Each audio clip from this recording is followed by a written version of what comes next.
And Joseph put his head down on his father's face, weeping and kissing him.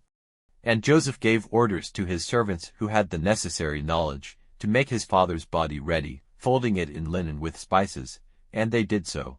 And the 40 days needed for making the body ready went by, and there was weeping for him among the Egyptians for 70 days.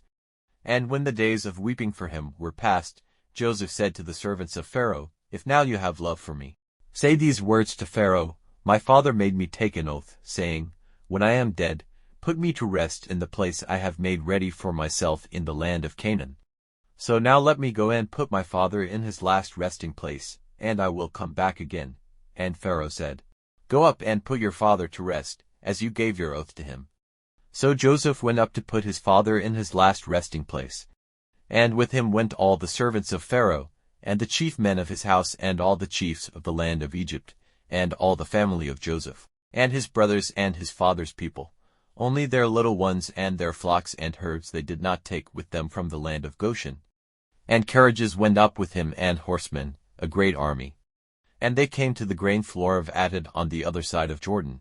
And there they gave the last honors to Jacob, with great and bitter sorrow, weeping for their father for 7 days. And when the people of the land, the people of Canaan, at the grain floor of Atad, saw their grief, they said, Great is the grief of the Egyptians. So the place was named Abel-Mizraim, on the other side of Jordan. So his sons did as he had given them orders to do, for they took him into the land of Canaan and put him to rest in the hollow rock in the field of Machpelah, which Abraham got with the field, for a resting place, from Ephron the Hittite at Mamre.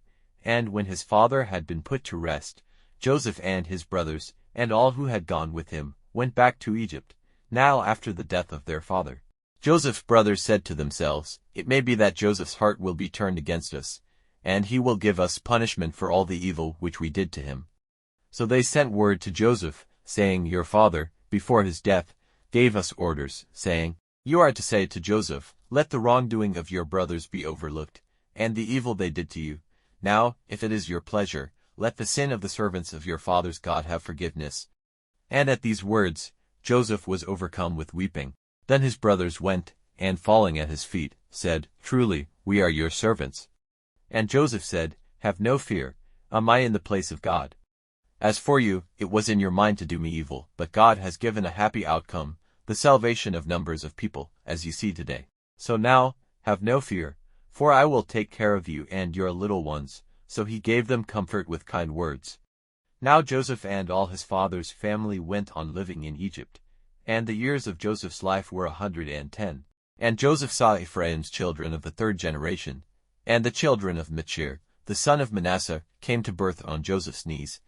Then Joseph said to his brothers, The time of my death has come, but God will keep you in mind and take you out of this land into the land which he gave by his oath to Abraham and Isaac and Jacob. Then Joseph made the children of Israel take an oath, saying, God will certainly give effect to his word, and you are to take my bones away from here. So Joseph came to his death, being 110 years old, and they made his body ready, and he was put in a chest in Egypt.